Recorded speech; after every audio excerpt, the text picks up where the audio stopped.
Blessed Sunday, brothers and sisters. There is a saying that goes, when the storm is fiercest, the Lord is nearest. Sa panahon na mas malakas ang unos, mas malakas ang bagyo, saka naman mas malapit ang Diyos. I think that captures the message of our readings this 19th Sunday in Ordinary Time. At the first point that we could learn from the readings is discovering or experiencing the presence of God in our lives. Ang first example from that, very classic, from the Old Testament, ang ating first reading from the first book of Kings, yung experience ni Elijah. If you go back and meditate on the first reading, you realize that Elijah was so afraid for his life. The Queen Jezebel was running after him, wanted to harm him. No? But Elijah, running into the wilderness, was instructed by God to go into the mountain and just wait. Wait ka lang, kalma lang. And so Elijah was waiting for the presence of God to come and visit him, to console him, to encourage him. And at first, there was a strong wind, parang bagyo. No? But the reading says, God was not in the strong wind. Came next, the earthquake. And it might have frightened Elijah as it would frighten a lot of us, but the reading says, God was not in the strong earthquake. Came the fire, like a forest fire, a wilderness fire. And so that too will frighten a lot of people, but the reading says, God was not in the fire. Then came a tiny voice, a whispering sound, what we could borrow from Simon and Garfunkel, like the sound of silence. It might just be a smooth breeze, a soft whisper, but then that's where the reading tells us God was there.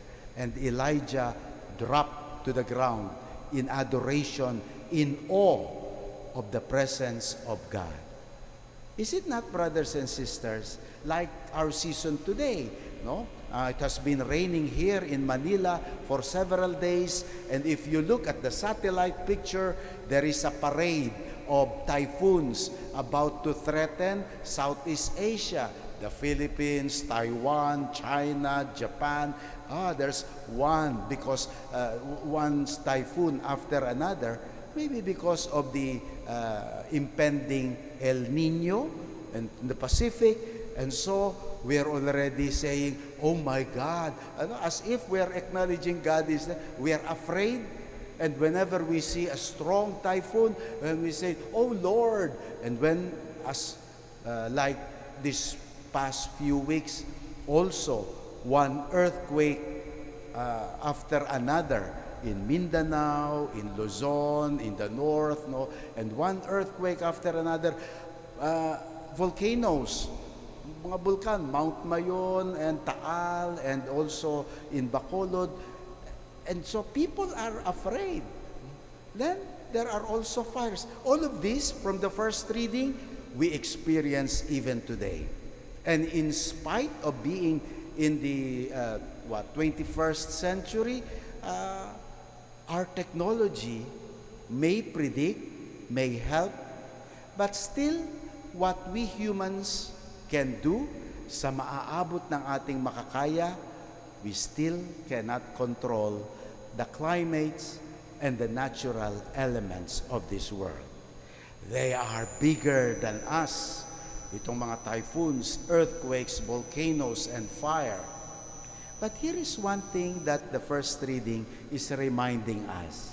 In spite of what the environment and nature can throw at us, God, the Creator, is still bigger than all of them. You heard in the gospel how Jesus controlled the winds and the waves.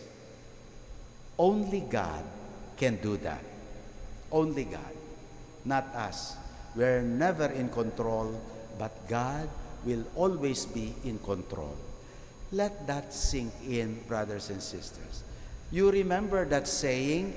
Oh, one person said, "Oh, I have big problems in life, but I can smile, I can stand strong, my forehead is up, because while my problem is big, my God is even bigger."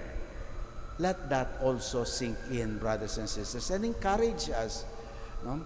Just as Peter and the other disciples faced typhoons, no? And in the gospel, we also faced a lot of storms in our life. We too faced strong winds, earthquakes, figuratively, not the real ones, but figuratively in our lives. We too have been challenged, tested by difficult problems and obstacles in life. Let's go back to them, even name our typhoons. Kung ang mga bagyo may pangalan, ang bagyo ng buhay, pwede rin nating pangalanan. We remember them. And on those times, then recollect also, how did we experience God in those personal storms, in those intimate typhoons that we have in life? For surely we go back to that saying we mentioned in the beginning of the homily, no?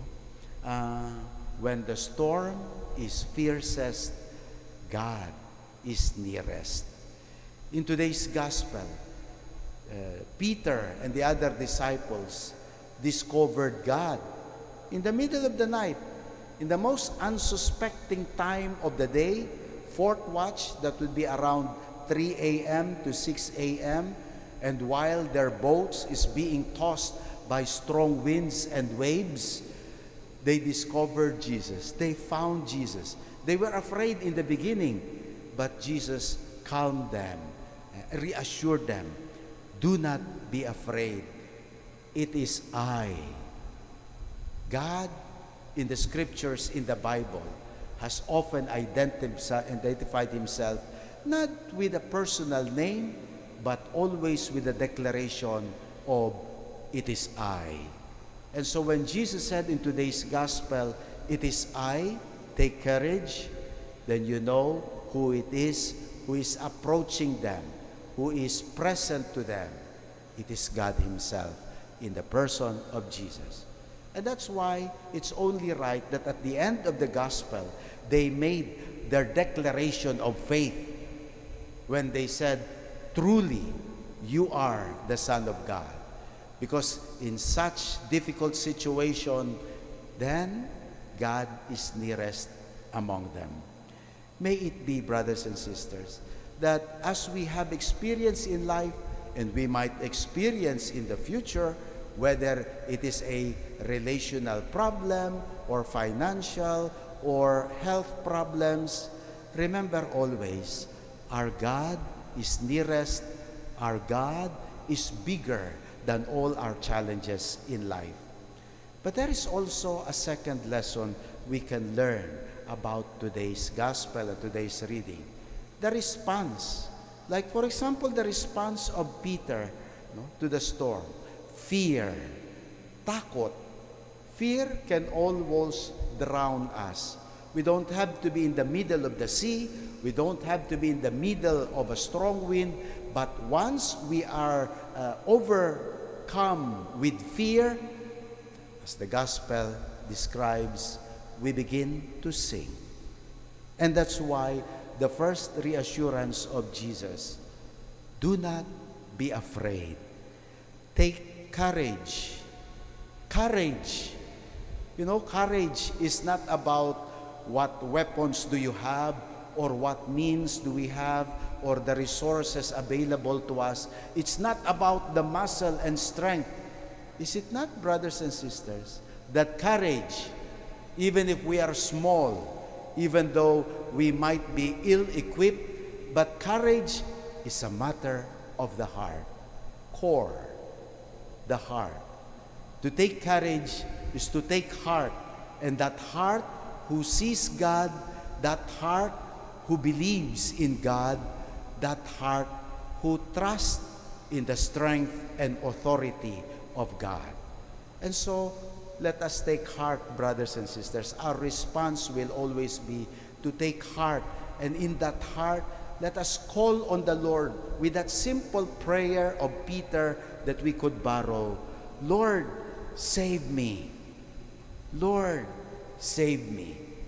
When we are losing control of the situation, let us fall on our knees. Let us amplify our prayers and call out to the Lord and say, Lord, save me. Only when we realize and we recognize the presence of God in our life, only when we realize that only God can help us, can we truly allow ourselves to be in the hands of God and allow God to take control of our life. Lord, save us. And then that's also to becoming aware of the fear, to always keep our eyes on the Lord. If we keep always our eyes focused on the problem, we might fail to see the bigger picture. But instead of focusing, looking down on the waves and feeling the winds, looking down, rather, let us look up. Let us look up and look for God. And to keep our focus, our eyes on Jesus. Only with our eyes on God always can we be encouraged, we can be strengthened, and we can believe and trust in the Lord. Brothers and sisters, today's gospel is a good lesson in life. Yes, we might face strong winds and typhoons and storms in life. None of us is exempted. But we have a bigger God. The first storm, we can find the nearest God among us. And in those, brothers and sisters, let us remember what the Lord is telling us. Take courage from the heart. It is Him. It is I. Do not be afraid. Amen.